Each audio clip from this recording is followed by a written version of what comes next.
noho izany dia ametraka sazy isika faran'izay mafy ho an'ireo izay navandoza manao an'izany fihetsika mamaofady zany eto amin'ny firenena mba tsy hisy tsony ny filan'izy ireo na atsona amin'ny anarana teny vahiny hoe castration chimique izany hoe hotsondromona amin'ny filahin'izy ireo. Mikoropaka ny gouvernemanta malagasy manoloana ny resaka castration chimique izay noresana ny Rajoelina tany tamin'ny 1 Desambra 2024. Tsy matora Andro Manalina ministra Lalatina Rakotondrazafy sy ministry fitsarana Landy Mbolatina Randriamana Antenasoa manao izay fomba rehetra atanteraka ny teny izay nataon'ny filohan'ny Repoblika Madagasikara. Tsy faly ny vondrona Europeana manoloana ny fiazakazan'ny gouvernemanta malagasy amin'ny fampiarana lalàna castration chimique. Tsy faly amin'ny vondrona Europeana ihany koa ny mpitondra tenin'ny gouvernemanta Lalatina Rakotondrazafy manoloana izany rehetra izany. Ndao aratsika ankaiky ity toedrara politika ity. Ho antsika mpanaraka toedraram-pirenena sy mpanaraka trangam-piarahamonina dia malala tsara fa mirongatra ny asa fanolanana zaza tsy ampy-taona. Raha ny statistika tamin'ny 2024 lasa teo nahatratraka hatrany amin'ny 2.7 ny zaza voaolana tao anatin'ny herintaona. Raha toa ka 4.7 ny zaza voaolana tamin'ity taona 4.24 ity. Izany fanolanana tamin'ity taona ity zany raha ohatra ka tsy pina mazava tsara dia tao anatin'ny ray volana maherikely izany hoe volana janoary ka hatramin'ny voalohany volana febroary. Mampalahelo ny toejava-misy eto amintsika. Izany rehetra izany dia tsy fantatra hoe inona ny antony ary mbola tsy misy manao fikarohana hatreto. Tsy fantatra hatreto hoe noho ny fahantrana ve sa noho ny tsy fampiny fanabeazana sa noho ny tsy fampiny fialamboly. Ny zavatra tsy karatra ankehitriny ny gouvernemanta malagasy miazakazaka mamolavola lalàna, miazakazaka mampandany azy ary manao izay fomba rehetra ampiarana azy farak'izay aingana dia aingana satria teny nataon'ny filohan'ny Repoblika io ary raisin'ny gouvernemanta malagasy ho baiko avy amin'ny filohan'ny Repoblika izany. Ndao averitsika jerena ny resaka izay nataon'ny filohan'ny Rajoelina mahakasika ny castration chimique tamin'ny 1 Desambra 2024 lasa teo. Izay mahatonga ny gouvernemanta ankehitriny tsy matora Andro Manalina miasa hanatanteraka ny tenin'ny filohan'ny Repoblikan'i Madagasikara. Noho izany dia ametraka sazy isika faran'izay mafy ho an'ireo izay navandoza manao an'izany fihetsika mamaofady zany eto amin'ny firenena. Ka akoatra ny fanagadrana mandra-pahafaty dia ho atao sestany daholy izay mpanolana zaza tsy ampy-taona. Fa indrindrindrindra izy fepetra ara-pahasalamana ho raisiny mba tsy hisy tsony ny filan'izy ireo na atsona amin'ny anarana teny vahiny hoe castration chimique izany hoe hotsondromona amin'ny filahin'izy ireo mba tsy ahafahany manimba ankizy sy manao izany asa mamaofady sy asa ratsy izany intsony amin'ny fiainany iray manontolo. Iny resaka nataon'ny filohan'ny Rajoelina tamin'ny 1 Desambra iny ihany no ela dia efa niasan'ny gouvernemanta namolavola sy nampandany ny lalàna ary lany soamantsara tao amin'ny antenimieram-pirenena izany. Ary no eke ny HCC fitsarana avy momba ny lalam-panorenana rehefa naroso ity volavolan-dalàna ity. Manamafy an'izany ministra Lalatina Rakotondrazafy mpitondra tenin'ny gouvernemanta tao amin'ny fandaharana tsy tompotrano mihono. Nanisany vaovao lehibe ny famoahan'ny fitsarana avy momba lalam-panorenana zany ny fanapahan-keviny hoe mifanaraka amin'ny lalam-panorenana ny lalàna nolanin'ny anteminera rotonta mikasika an'izay fanamafisana ny sazy amin'ny resaka fanolananjaza izay. Manoloana fiazakazan'ny gouvernemanta malagasy amin'ity fampiarana ity lalàna castration chimique ity ho an'ireo olona mpanolana zaza tsy ampy-taona. Tsy mankasitraka ny fampiarana ity lalàna ity ny vondrona Europeana satria manitsakitsaka ny zon'olombelona. Tsy midika nefa izany fa miaro ireo olona mpanolana ny vondrona Europeana fa manoro hevitra izy ireo. Azo atao tsara mitady sazy tsy manitsakitsaka ny zon'olombelona. Nampatsahivy ny vondrona Europeana fa efa nanao sonia makasika ny tsy fanitsakitsahana ny zon'olombelona i Madagasikara. Everiny vondrona Europeana fa tsy vahaolana ny famaizana ireo mpanolana amin'ny fanaovana ny famosirana na castration chimique na castration chirurgicale hoy ny lehibe ny délégation ny vondrona Europeana mikasika ny sazy napetran'i Madagasikara sazy famaizana ho an'ny mpanolana zaza tsy ampy-taona io. mamoa faty tanteraka ny fanoloanana zaza tsy ampitaona eloka bevava tsy maintsy adina amin'ny fomba rehetra araka ny lalàna saingy mifanoitra amin'ny lalam-panorenana eto Madagasikara ny fanaovana famosirana izay sokajiny ho abibiny. Manizigizina ny fankatoavan'i Madagasikara ny fifanarahana nataon'ny firenena mikambana manohitra ny fitondrana abibina ny vondrona européenne manoloana io lalàna io.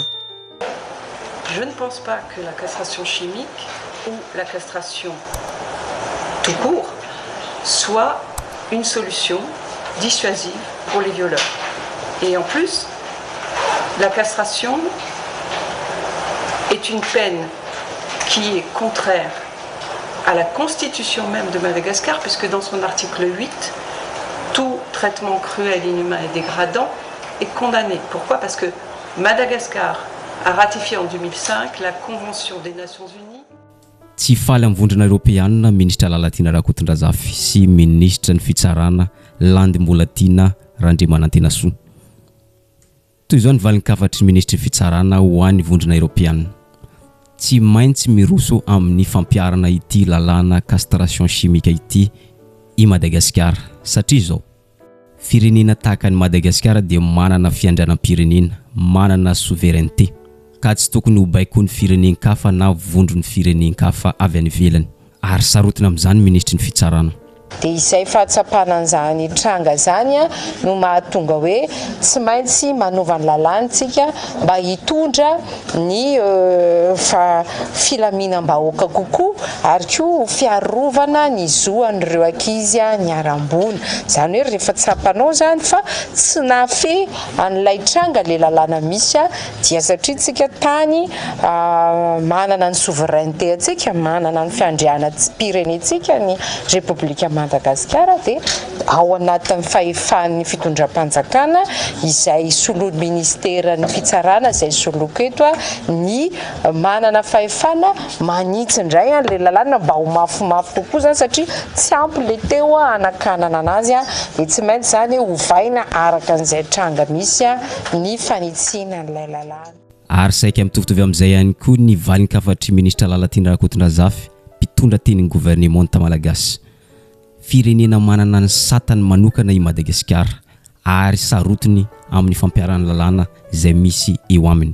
Ka noho izany ny volavolan-dalàna rehetra izay nolaniny ACC dia midika fa azo ampiarana eto Madagasikara izany ary tsy tokony tsabatsabahan'ny firenena avy any ivelany. Firenena manana maizazy Madagasikara ary manana ny sata mifehy azy. Rehefa ny fitsarana avy mbola lampanorenana kosa no miteny dia adjaina izay hevitra ny fitsarana avy mbola lampanorenana izay satria izay ny lalampanorenantsika, izay ny lalampanorenana manan-kery ary tsika dia firenena manana ny fiandrianantsika. On est un pays souverain, zay zany le izy. Ary ny firenena manana ny fiandrianana izany dia tsy vahiny, tsy malagasy, tsy olo-kafa ivelan'ny firenena malagasy no mandidy manapaka mikasika an'izay lalàna ampiarina eto amin'ny firenentsika fetsika samitsika malagasy ihany. Ary ny rafitra faratampony manapaka an'izany dia ny fitsarana avy lalam-panorenana. Rehefa miteny izy hoe mifanaraka amin'ny lalam-panorenana io dia azo ampiarina. Rehefa miteny izy hoe tsy mifanaraka amin'ny lalam-panorenana io dia azo ampiarina. Any fitondram-panjakana dia manaja tanteraka n'izay rafitra misy araka ny lalam-panorenana mifehantsika izay satria izay ny lalàna fototra izay mifehantsika. Tsy nifototra amin'izay teny mahitsy sady mazava izay ministra Lalatiana Rakotondrazafy fa niainga ihany koa izy tamin'ny valinkafatra amin'ny alalan'ny fandresen-dahatra. Tsy fampijaliana ireo mpanoloana zaza tsy ampitaona ny castration chimique ary tsy fanitsakitsahana ny zon'olombelona. Io castration chimique io dia karazana fanafody hampienana ny filandratsin'izy ireo amin'ny firaisana ranofo. Dia hoe tsy azo atao zany manao fampijaliana ny olona satria mety ho heverina hoe fampijaliana zany le castration na le famosirana dia eo amin'izay nanambarany ny fitsarana avy lalam-panorenana ary tena mitombona tsara ny fanazavana ny hevitra navoaka ny fitsarana avy lalam-panorenana atao anatin'ny fanapahan-keviny teny hoe tokony atao tsy misy fangirifirina amin'ilay lehilahy ilay opération médicale anaovana le castration satria ohatrany hoe karazana fitsaboana nge zany le zavatra atao, tsy hoe fitsaboana fa ina moa zany opération médicale zany hoe ara-pahasalamana, ara-pitsaboana zany le zavatra atao dia niteneniny hoe Médicalement, il peut être procédé à une telle intervention sans pour autant causer une douleur ou des souffrances aiguës physiques ou morales pour éviter que l'exécution de la peine de castration ne rentre dans la catégorie des actes de torture et de traitement inhumain et cruel au sens de l'article 2 de la loi 2008-008 du 25 juin 2008. Ilay mifanaraka am'le fampiarana zany an'ilay convention internationale.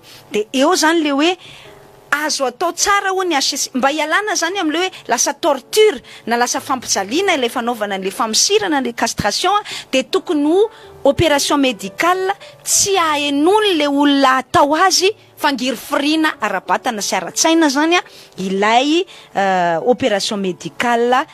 Raha fampiarana ity pratika ity no atahoran'ny vondrana Europeana tsy tokony atahotra izy ireo satria tsy hanitsakitsaka zon'olombelona i Madagasikara. Ny antony de zao ny olona ampiarana ity castration chimique ity dia tsy inona satria ny pratika opération chirurgicale ireny no ampiarana hodony tanteraka ny vatan'le olona ary tsy haino marary na akely aza.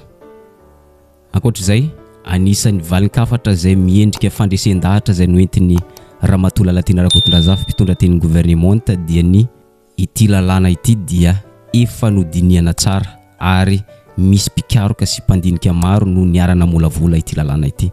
Zany hoe ny tia nampitaina dia zao tsy manaonao fahatany Madagasikara fa zavatra efa voadinika niaraka tamin'ireo pikaroka sy manam-pahaizana ity lalàna ity. Zany hoe ho isy akony lehibe eo amin'ny fiarahamonina ny fampiarana azy ity. Mba tsy sina sanatria fampijaliana inina atao am'le olona ampiarana le castration chirurgicale de tsy maintsy asina texte réglementaire na décret zany didim-panjakana fampiarana zany ifezana tsara ny fanatanterahana an'io. Zay rehetrarehetra izay no mametraka mazava zany hoe tsy misy finiavana mihitsy anao torture, tsisy finiavana mihitsy hoe anao traitement inhumain et dégradant et cruel ao anatin'izay resaka famosirana araky ny ara-pitsaboana izay na le hoe castration chirurgicale. Ary raha resaka dignité humaine de miala tsiny fa dignité humaine le zazakely voaolana ihany koa tsy maintsy mba jerena.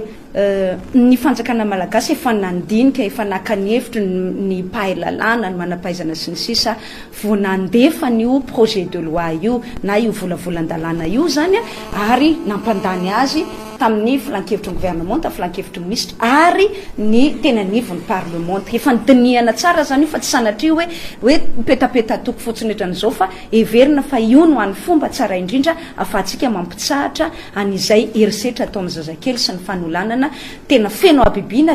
Raha ohatra ka fanitsakitsahana lalampandroinana malagasy sy fanitsakitsahana ny sonia iraisam-pirenena izay nataon'ny Madagasikara no atahoran'ny vondrana Europeana dia manome toky ministra Lalatina Rakotondrazafy fa tsy mifanohitra velively amin'ny article ny Madagasikara ity volavolan-dalàna ity ary tsy mifanohitra tanteraka amin'ny lalàna iraisam-pirenena.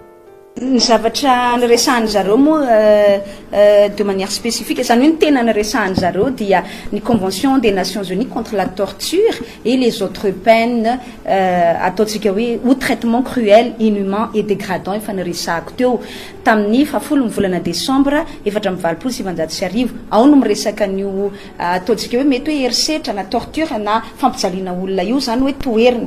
De eo ihany koa ny Convention internationale sur les droits de l'enfant izay niresahako teo reo zany tena nanaovantsika référence hoe raha ireo no izy de tsy manohitra velively ny Convention internationale mihitsy na ny fifanarahana raisam-pirenena mihitsy ary tsy manohitra ny lalam-panorena tsika velively araka le nambara satria article 8 ny constitution le niresahana hoe voaitsakitsaka io article 8 io resaka torture de zay rehetrarehetra efa nazavaiko anareo zay. No ireny rehetrareny dia miroso ny gouvernement malagasy ampiatra nyity lalàna ity na dia eo aza tsy fankasitrany vondrana Europeana an'ity castration chimique ity. Zavatra roa no andrasana amin'ity fampiarana an'ity lalàna ity. Ny voalohany miandry ny volavolan-dalàna izay manome fahefana ampiatra an'ity lalàna castration chimique ity. Ny faharoa miandry fanamafisana izay ataony filohan'ny Republika ny Madagasikara dia i Andry Nirina Rajoelina hoy mpitondra tenin'ny gouvernemanta Lalatina Rakotondrazafy. azony filohan'ny repoblika hambara ho manan-kery anaovana ilay antsona amin'ny teny vahiny hoe promulgation zany a manomboka eto ity lalàna ity a rehefa nambara ny HCC tao anatin'izay fanapahan-kevitra laharana oatra fitsipika HCC bar D3 bar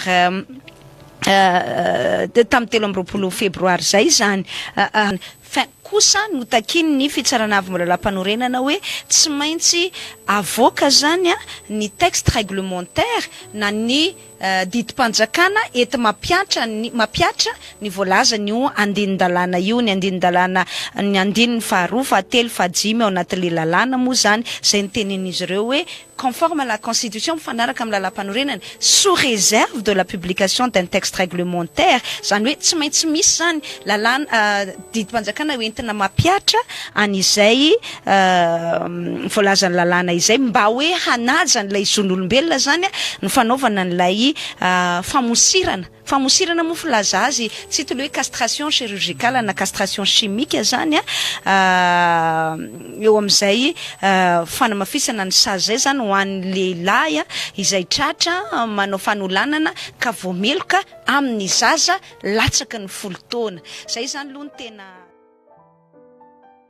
eto ampamarana dia zao raha manaraka ankaiky ny toedraram-pirenena ankehitriny isika mahita fa miasa mafy ny gouvernemanta manao izay fomba rehetra anatanterahana ny teny izay nataon'ny filohan'ny repoblikan'i Madagasikara tamin'ny 1 Desambra 2024 ary tsy maintsy ho tanterahan'izy ireo na iza ny faly na iza ny tsy faly na iza no anakana na iza no tsy ankasitraka eny iaraha mahalala ny toe-java-misy ankehitriny mirongatra ny fanolanana zaza tsy ampitono ary tsy mahita vahaolana ny gouvernemanta ankasitrahana izy ireo raha ohatra ka zay nitan'izy ireo fa mety fa kosa ny zavatra tsy karitra nefa to lasa mifantoka any amin'ny hoe baiko avy amin'ny filoham-pirenena ny action rehetra zay ataon'ny gouvernemanta malagasy ankehitriny ankoatr'izay eto dia mahasamilaza fa ho isy ihany fanantenana ho an'ny Madagasikara raha ohatra ka ampitovian'ny gouvernemanta malagasy amin'ny hazakazaka ataon'izy ireo ankehitriny ny hazakazaka amin'ny fampiarana ny lalàna amin'ny raharam-pirenena rehetra toy ny fitadiavam-bahaolana amin'ny délestage amin'ny fiakaran'ny vidim-piainana ny fahasalamam-bahoaka tokony hafainganina ihany koa ny hazakazaka amin'ny fanadiadiana mahakasika ny kolikoly fanondranana renan-kibon-tany sy ny maro hafa tsy voatanisa ary zay ihany koa mamarina ny videotsika androany azadiny misabone sy manisy gemany videotsika amin'ny manaraka indray